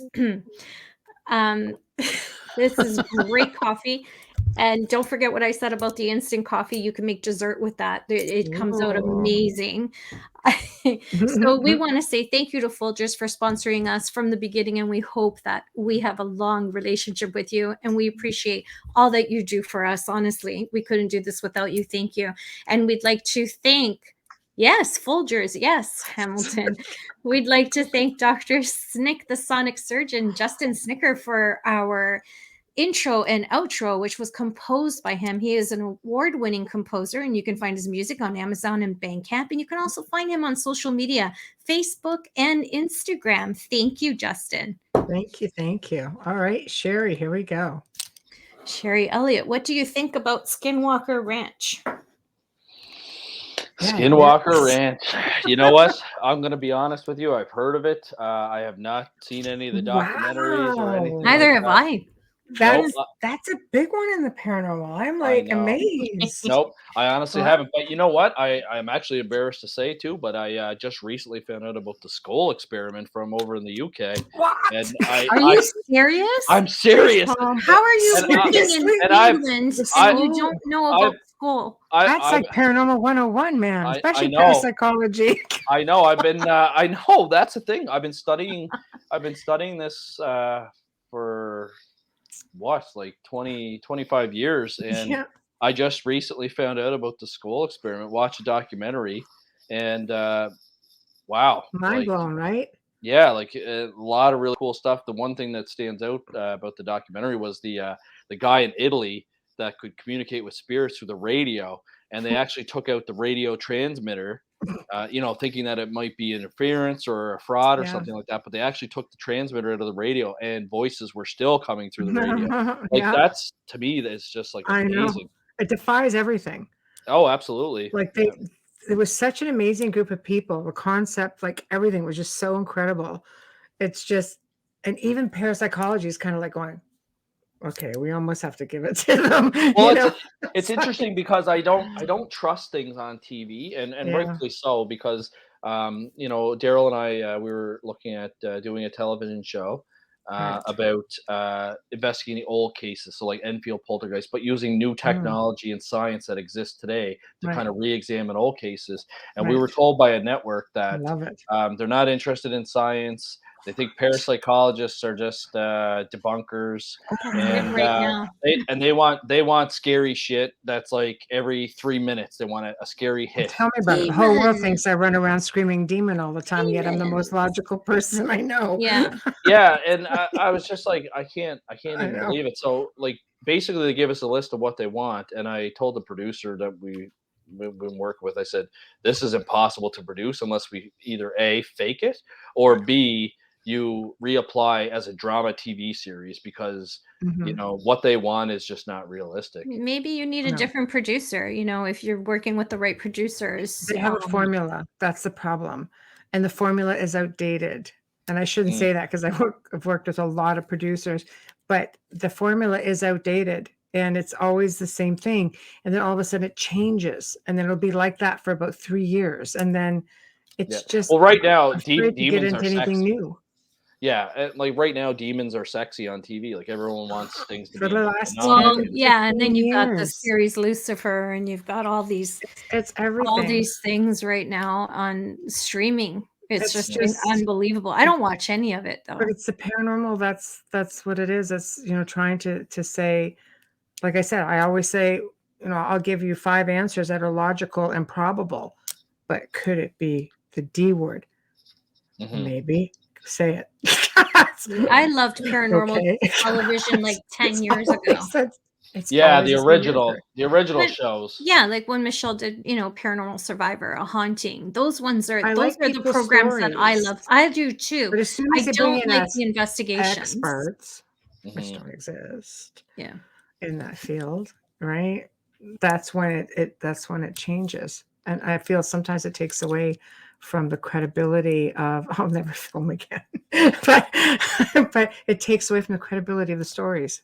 hmm No, it's definitely like television has turned me off for sure. Just because I even saw a documentary when Stanton Friedman was alive, and it Mm, was this really cheesy alien abduction documentary, but they had like experts like Stanton Friedman and a few other different experts on there, thanks, yeah. like kind of talking about the video clips that these people had recorded and making it sound real. So anyway, I reached out to Stanton. I'm like, "What is the story with this McPherson case?" Yeah. And he's like, "Oh my lord!" He's like, "So basically, this production company came to them, got them to talk about different UFO alien abduction stories and things like that. Then they spliced everything together on this like Mm, Blair Witch type alien yeah. abduction video that was allegedly Uh, filmed, and then they kind of pieced it all together." Sorry. So. That's me. Um, okay. yeah, so I really don't trust it. So even with the skull experiment, after I saw it and saw how much like evidence was in there, I actually went to the SPR's website and started seeing what they say about it. And Right. so they did have some infighting because there Yes. was there were some parapsychologists that weren't invited there, and there was some that were. So there was a little bit of infighting, but for the most part, the SPR backs up that documentary. So. Well, I think that they look at parapsychologists as just, yeah, like the naysayers. Realistically speaking, though, whereas in 100 years, I don't think anybody in parapsychology, from what I've studied, has actually come out with something really definitive either. So I think everybody in the field sort of like going, well, we're all still trying to figure it out. Like there is nothing. That's just the point, is there is nothing definitive No, going one there's way or there's the other way. always more questions in parapsychology than there is answers, because It's true. there's certain things we don't know, like anesthesiologists don't actually understand anesthesia. They know that it can put you to sleep Right. and you don't feel pain, but they actually Right. don't understand how it works. No. And Right. it's the same with parapsychology. Like Right. we don't know what happens to the body, once we die, like No. the consciousness of Well, that body. scientists are now saying that it goes on, right? That's the new thing. Like, well, science, not necessarily parapsychologists, but science is like, yes, it goes on the essence does go on. I guess they've done experimenting. So at least we're getting that far. Yeah, no, for sure. It's only taken how long, but yeah. over 200 years. But yeah. Yes. So we've got a little notch in the belt. We're getting there. So, okay, it goes on. But where does it go on? So there we go. I just read Robin's comment. Enjoying the show. That poster is unsettling. I'm so sorry. You're welcome. Okay, Sherry. Sorry, here we go. Sherry is asking, Elliott, what do you think of inexperienced investigators that bolt when faced with the real deal? I had 6 teams bolt, literally ran down the driveway and took off. Oh, I'd love to go to that place then. They did you a favor because they would have botched it. No, it's funny. I talked about this on another podcast, and the podcaster host was a correctional officer. Right. And we talked about that. So like in law enforcement, you're trained to like run towards danger, run towards, an attack, like put yourself in like extremely risky life or death situations. But it's funny because when it comes to the paranormal, you've got paranormal investigators that, similar to police officers, get called to a place or a location. But when they're confronted with, something like that, a lot of people do back out and run away. It's interesting. I don't know if it's because like law enforcement, you have use of force training and things like that, so you feel like maybe a little bit more confident. Plus, there is muscle memory with some of your actions, like your self-defense and your firearms and things like that. It's been proven to be, muscle memory. But I do find it interesting that paranormal investigators, instead of running towards it, they do seem to run away from it. Now, just recently in October, we held an event at the Westin Nova Scotia Hotel in Halifax, which is a 4-star hotel, extremely haunted. Although we couldn't find any stories about it, we always heard rumors that it was haunted. But it wasn't until we started doing some advertising for our event that some of the workers that used to work there started to approach Daryl and I with some stories. And while we were there, one of the stories was on the 2nd floor, which is all their conference rooms. A lot of the staff have seen a little boy wandering around the hall, sometimes dribbling a basketball, and sometimes they don't see him, but they can hear the basketball dribbling. So while I was giving a lecture on hauntings, Daryl walked out of our conference room and went down to the Atlantic room, which is where this little boy has been seen. And Daryl walked into the room, and he was only in there for a couple of seconds. And when he turned to the left, he saw what he thought was a little girl dive underneath the table. But he said the little girl was like semi-translucent. And when she dove under the table, the actual tablecloth didn't move, but there was almost like a semi-translucent tablecloth that did move. And it really freaked him out because he's been studying parapsychology for like 40 years, has never seen an apparition before. So once he composed himself, he went over to the table, lifted it up. There was nothing there, took a couple photographs and things like that, and then came back to the room to tell us kind of what happened. But it was kind of interesting because it did rattle him. He didn't run out of the room, but for like a week or two afterwards, like he was completely rattled because he's more critical, skeptical. So for him to have seen something like that, it really, really rattled him to the core. Oh yeah, it would shake you right up.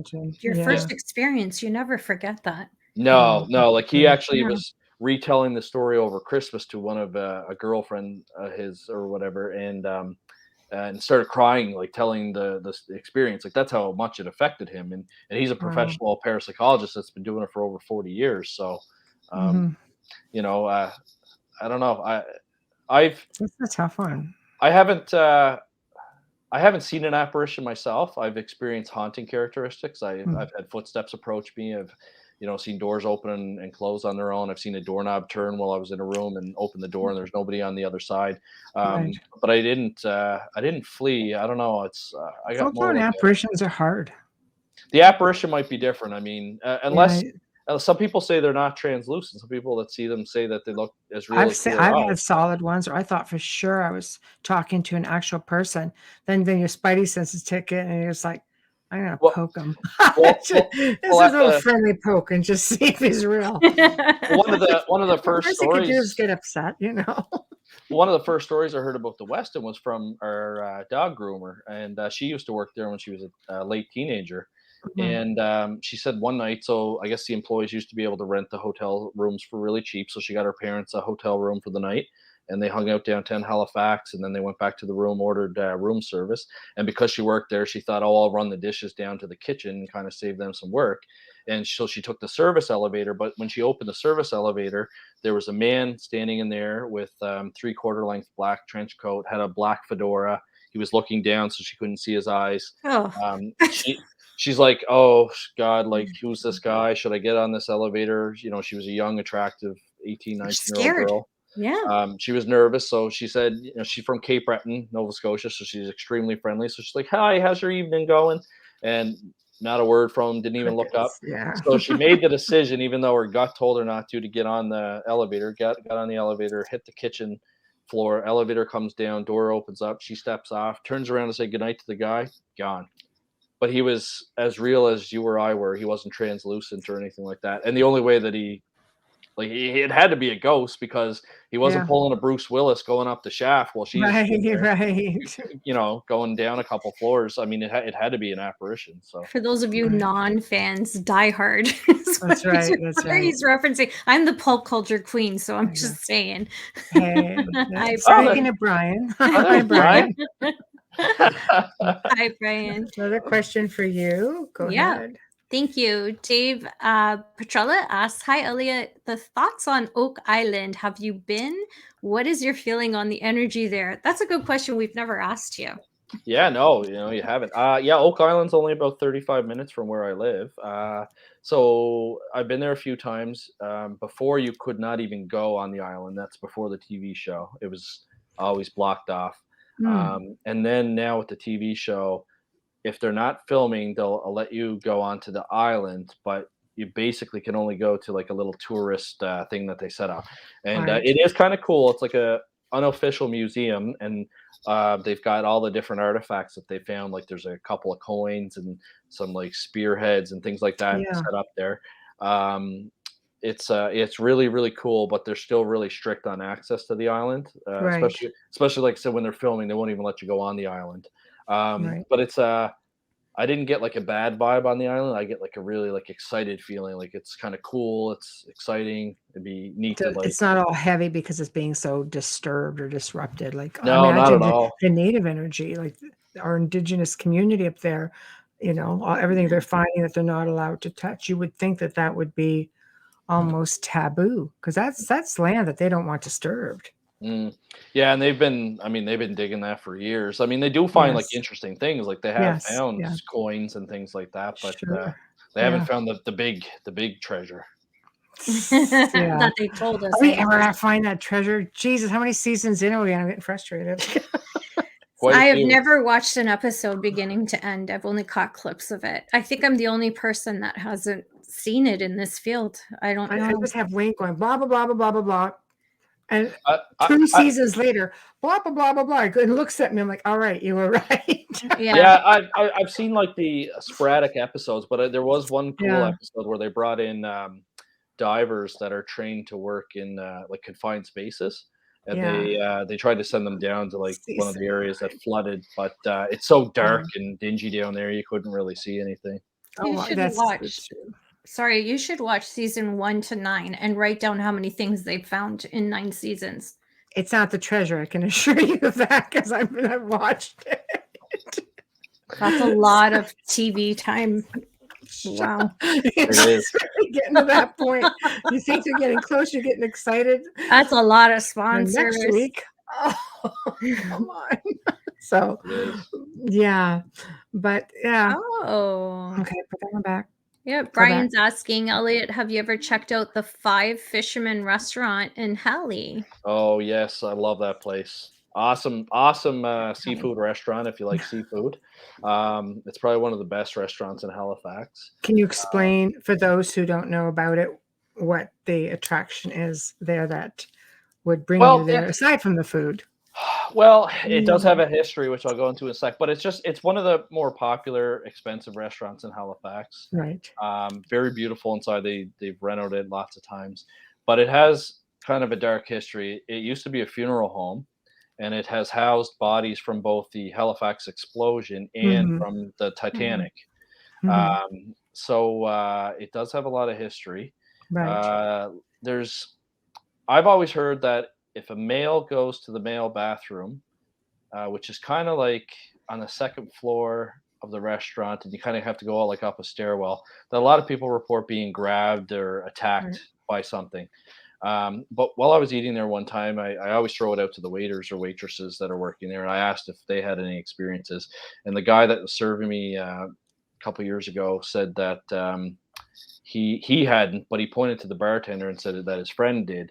And he said one night his friend, like, the restaurant was closed. He was near where their offices are. He was walking down the hallway, and all of a sudden he could hear metal hit the floor behind him. And when he turned around, there was like an old-fashioned skeleton key that he found just laying on the floor, almost Mm. like, it sounds like, based on the description. Now this is third hand because I didn't talk to the bartender, I talked to his friend, but it almost sounded like it materialized out of nowhere Mm-hmm. there. So it's a lot of people have reported, though, the activity is near the men's bathroom. I usually try and go there a couple times while I'm there, but I've never had anything happen to me. But No. Let's go. We'll be right back. Let's go hang out in the can for a while. I So- did that at Alberfoyle Mill. I used the bathroom, and I thought I was having a conversation with my friend, and she was outside in the hallway talking to someone who works there. I'm like, Oops, hold but on, yeah, let it me get this happens. one Just fixed there. accidental things. Never. I don't look for it. I didn't Yeah, even there know we it go. was haunted till I came out. Yeah. well, it's funny. There's a lot of like restaurant bathroom type ghost stories, but there's another place for any of your listeners from Rhode Island, the Tavern on Main restaurant that's there, and they actually promote it being haunted. They sell T-shirts and things like that. But there is a story that there's two stories with that place. Actually, there was a lady murdered on the site. Apparently, her husband was a police officer at the time and had gone in a fit of rage and killed her at the bar. But there's also been reports of a little boy found in the girls' washroom looking for his mother. Aw, it's Yeah, hard with children's spirits yeah. So as a like parent. some mediums that have been there have like picked up on that energy. But again, Mm. it's related to the bathroom. Like it's interesting. Why do you think? Like, what is it with the bathrooms? I don't know. I don't know because I don't know the history of the building of Tavern on Main. It almost looked like it may have been like a hotel or something, like almost like a saloon at some point. So Water. God knows what went on there. Water. Okay, but seriously, water runs through the entire building. Because Brian and Dave were both saying water, water. Yes, the water for sure. But I mean, that's why a lot of them go down to the basements as well. But I mean, you have water coming through the kitchen. You have water that just runs under the house. I mean, I know here in Ontario and probably good chunks of Canada, there's freaking water everywhere Well, the underneath, underground. Powerhouse restaurant sitting right on water. Alberfoyle, Everything's where I water. was, is Yeah. a mill, and we were in the basement, which the basement was still gravel. That's how old this place is, and it was Yeah. a business dinner. It was a business dinner. I was not expecting anything, Mhm. and the original mill is glass cased off, and you're sitting right next to this running water. Oh And wow. you know you're on it, and it's like it didn't click with me until, like I said, I started walking around, but I was so uneasy. Well, Yeah. it's Yeah. interesting. It's interesting the water because I always had a theory. Although other people have reported different coins have appeared too. A lot of people said dimes appear and things like that. But I Yes. always thinking that one of the reasons why in certain haunted places pennies materialize is because they were made with copper, and that's why we don't use them anymore because they were worth more than 1 cent. Yes. But I always had a theory that maybe the pennies are appearing because the ghosts are able to manipulate it because copper's an electrical conductor, It's a and maybe conductor, maybe but it's it's a the same. grounder too. It is a Mhm. grounder as well, yeah. And but maybe it's the same theory with the water too. Like water can be a conductor as well for energy. So I know in this house when we were filming, there was a show filming here, and they were dropping dimes and nickels coming right out of the ceiling. mhm. That's Never Yeah, happened happening before. We were to like, you. did that seriously just happen in our house? yeah, there Because was Canada hasn't had a penny in a few years. Yeah. And it's funny how everybody that you that tells you their story of, oh, is this a sign from my loved one? Is saying, I saw a nickel, I saw a dime. And I'm like, that's hilarious. Even the other side knows we don't have pennies. Yeah. Silver dollar. Yeah, it's funny. At the house, I remember them joking around about the pennies appearing because they're like, why can't they be dropping $5 bills? I know. Just leaving, I've done cases where they've left coins like in people's shoes, but they end up being really old coins. Yeah, there's been some really interesting cases. We actually have in Nova Scotia, we've had 3 big poltergeist cases. One is obviously the Esther Cox Amherst mystery. Yes. The other one is the fire spook of Caledonia Mills. And a lesser known one was there was a poltergeist in Windsor, and the American Society for Psychical Research had sent an investigator up to investigate it, which they thought was fraud because they caught a couple of the girls throwing items when they thought the investigators weren't looking. But almost like the Enfield poltergeist, where the girls were, they were playing a bit of tricks, but then there was some other stuff that was unexplained, like the police officers going on. Yeah, like the 2 police officers that attended and saw furniture being moved on their own accord and things like that. So I don't think like just because you catch one aspect of fraud happening that you toss the whole thing out. But in the Windsor poltergeist case, it was interesting because there was like coins, foreign coins, like from over in Europe appearing, like just materializing. So it's really interesting. Isn't it crazy? It's like, what is it, a portal? Yeah, here wasn't exciting, and this is an old house, Well, and I thought, like, give us some like good coins, but it's all modern stuff, and honestly, it was just dropping out. People were just the people filming were like, well, look at the items that were materializing during the skull experiment too. They had flowers. They had they had like like different like cufflinks. Like they had all kinds of different things showing up. No, that was unbelievable. I've known a couple of people throughout, like, my 20 years of doing this or so, that have tried to do their own version of the skull experiment. Any luck? I don't think they had any luck. They didn't follow up if they did, because I know at one point I said, you know what, if you can get someplace with this, like, we would love to bring you on to the show, because that would be such a, I would love to, I would even like host something here and do it live, because the house is really haunted. And I think it would be an interesting thing to try. Oh, definitely. Like in Canada, there was the Philip experiment that was done in Toronto. That was so crazy. That was crazy. Yeah. So in the Toronto had Society for Psycho Research, which I found out by talking to the Society for Psycho Research that they weren't actually together. So this group in Canada just called themselves Toronto Society for Psycho Research, but they basically wanted to create this fictional character named Philip, and they gave him a backstory and like Slender Man. Basically created like their own.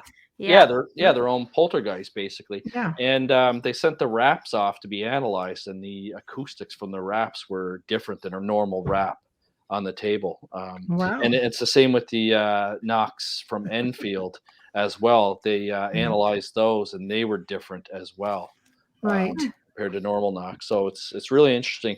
They didn't go as far as getting stuff, materializing. Yeah. But it still goes to show you that when you get a group of people together, like the skull experiment or like the Toronto SPR, it is fascinating. I mean, to have true poltergeist case, you look at the ancient Ram Inn, in the UK, and of course, talking to Bill Bungay, who owns like the Black Monk House, which has been renamed in UK. We have a standing invitation to go there. I'm like, come on, COVID. Just I know, right? Just like, I want to go to this Black Monk House. But I mean, no one's been able to debunk that place for this poltergeist activity. Apparently it's just like through the roof. When he bought this place, because he's a film producer, and he just expected, like, being very skeptical. He expected like nothing, and he was just like, he stayed there. Yeah. Oh yeah. He said, like, I can't even come up with something to debunk it.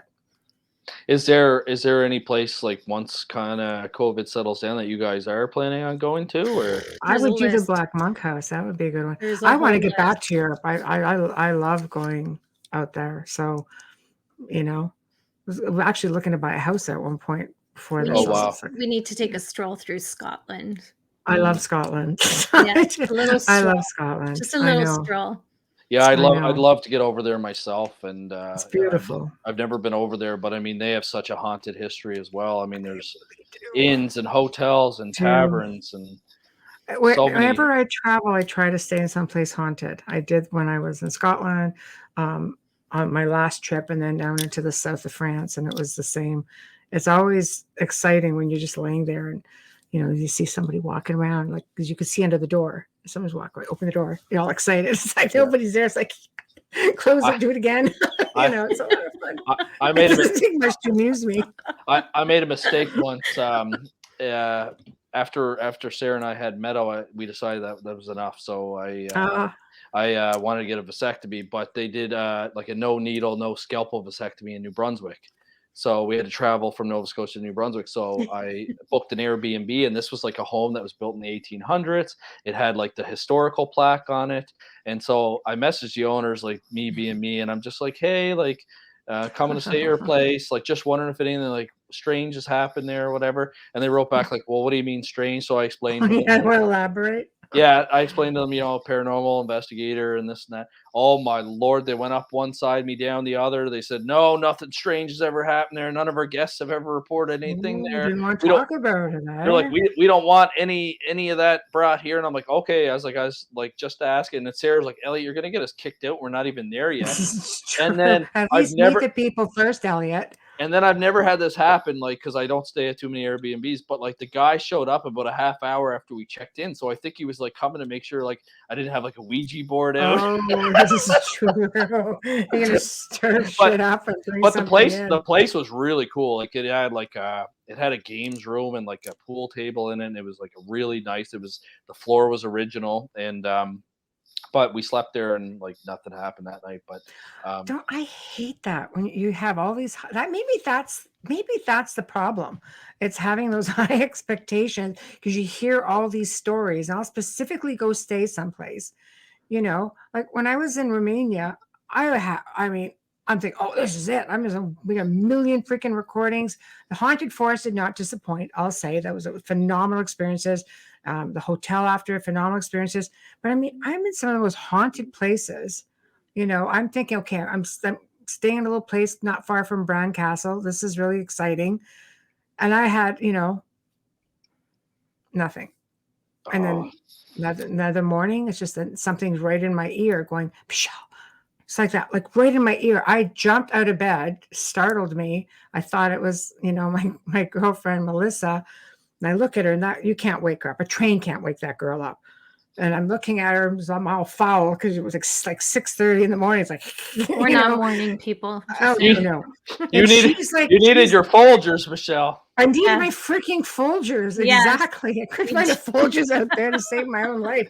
So just like, who dares interrupt my slumber, Yeah. But yeah, so I full on attitude and realized, holy shit, I just had a pretty interesting experience.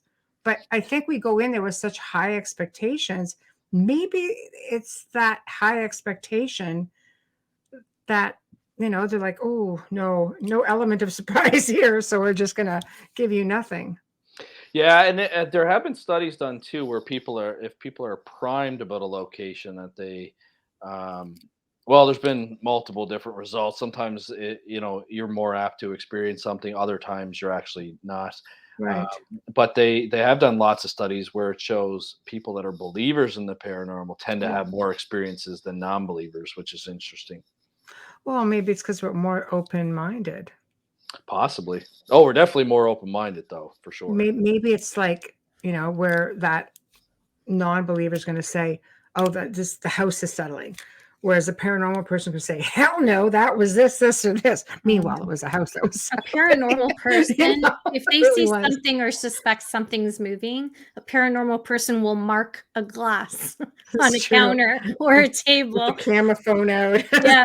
Take a precise measure it from the edge and everything, and then come back a few hours later and go, yeah. Right? That's the difference. And someone who's not into it will be like, I don't even like. 'Cause they I don't don't remember where care. I put it. Yeah. Yeah. No, true. That's And true. and those Yeah. are usually, I don't know, I find the people who don't care are the ones that get the best stuff. Oh my God.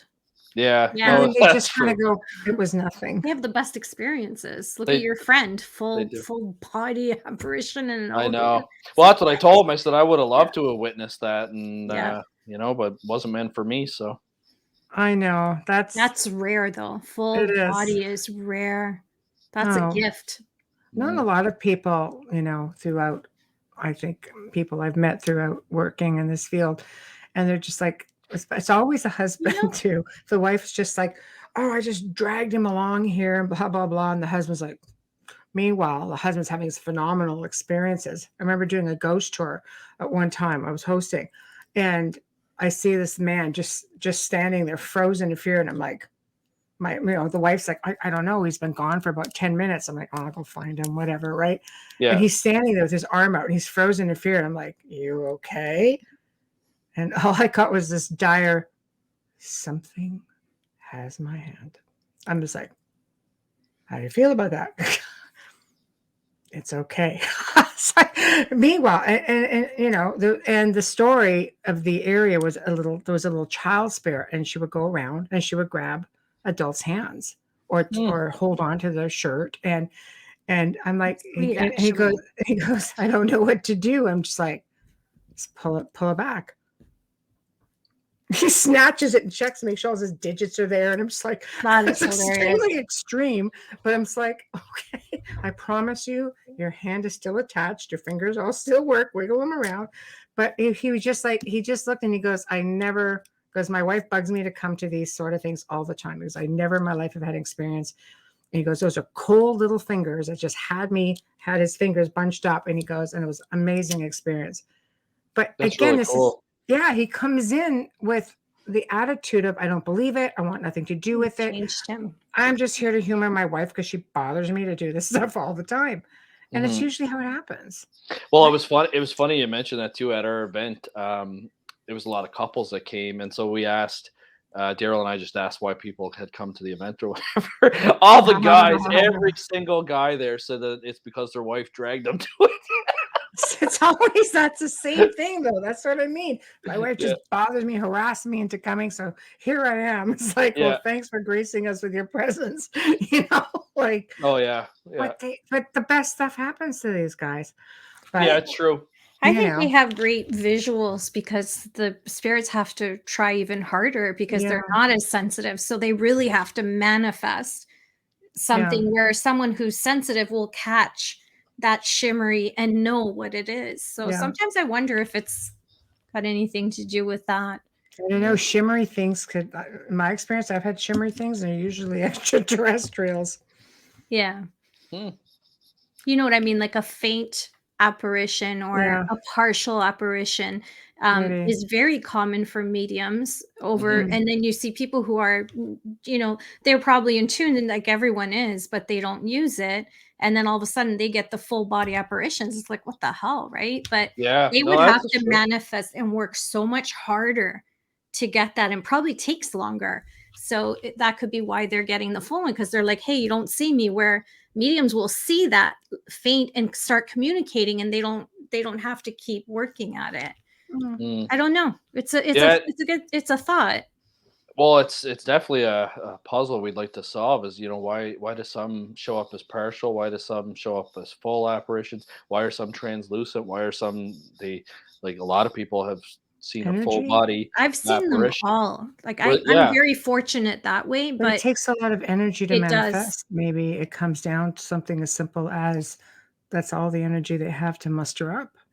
Yeah. yeah, and that's kind of what I believe too. Like in my heart, I think it takes a significant amount of energy to materialize like that, or Mhm. or to control. Like that's what I found about the Exeter house. It would go through periods of quietness, and it's almost like the entity there was like trying to recharge itself because it had used all this energy to like manipulate children's toys and turn Mm. fire alarms on and That off could and be, yeah. open doors and things like that. There's just so much that we don't I think fully know yet. Exeter Mhm. is a portal.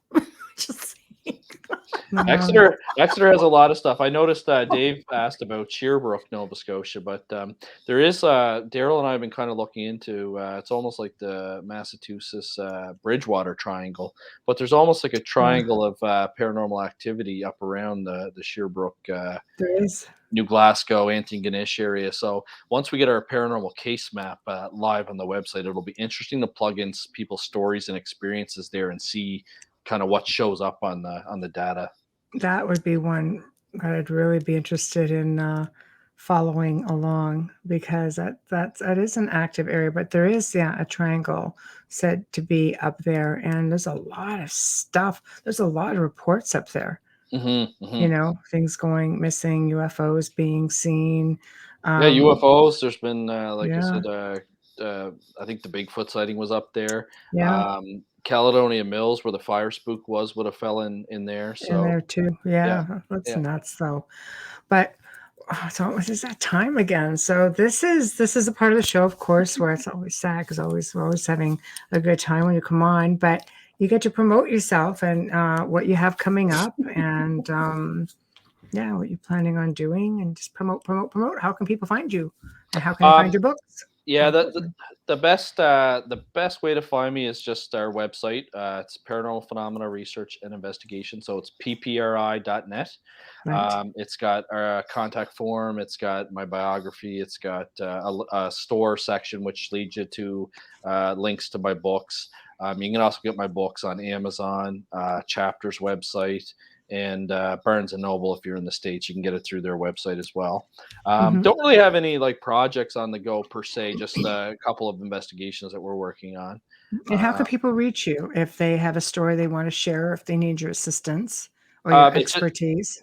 You can either go to ppri.net and go to the contact us section, or my email is Van Dusen, VANDUSEN @ppri.net. You can send me an email, or if Van Dusen is too long, just type in info @ppri.net, and it will come to our organization. The message will get filtered to me.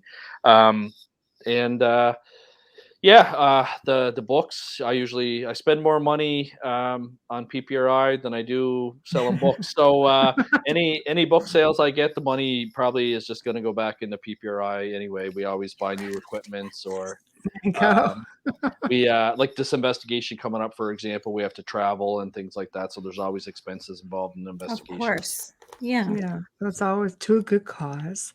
For sure. Thank you for coming back on. It was a lot of fun, and really anxious to see what you guys have coming up, and keep in touch over the course of the year. Yeah, well, once Spencer has the paranormal case map live, I'll let you guys know. Okay, that would be great. That would be great. So Again, thank you. Oh, no problem. For the book, love it. Care. Thank you. No problem. Making sure everybody can see this. Yeah, absolutely. Hey, thank you, Elliott. All right, guys. Take care. Hey, you good too. night. Good night. All right. Good night. Yeah, it's midnight for him. Well, we have come to the end of another fantastic segment here on the Outer Realm. Big thank you to Elliott Van Dusen. He's always a lot of fun. It was such a pleasure to have him on. And thank you to everybody who tuned into the chat room. Hamilton, thank you for staying up way past your bedtime to join us as well. Always a breath of fresh air. And big thank you to Folgers Coffee for sponsoring us. You have no idea how much we love you guys. Big thank you also, Dr. Snick, aka Justin Snicker, for your music, your voice, for the intro and outro. Please remember to stop by International Public Radio on YouTube, UFO Paranormal, UFO Gods and Extraterrestrials, and subscribe. It's the only way you're going to be able to catch all of the shows, our shows, and a lot of other great shows. There's always something playing on there. So check them out. Don't forget about us on the Outer Realm on Facebook. Give us a like and follow us along. If you want to contact us, please, the only thing that we respond to is the email, just because, I know myself, I've got several group pages that I'm on, and it's just overwhelming. So contact us at the outerrealmcontact@gmail.com. Again, the outerrealmcontact@gmail.com. Now, tomorrow night, guys, marks our 200th episode. Wow. Right. And we could not think of a better way to celebrate than to do a Q&A sort of show, just so we can interact with you guys. You know, we always have so much fun with you guys. You can kind of determine which way we're going to go, but everybody's in chat, and it's just a lot of joking around. It's a lot of answering questions and telling stories and sharing of experiences. And we thought that would be a whole lot of fun. So I hope you can all tune in for that, because special just for you guys and us. So until then, thank you for tuning in, everybody, and good night.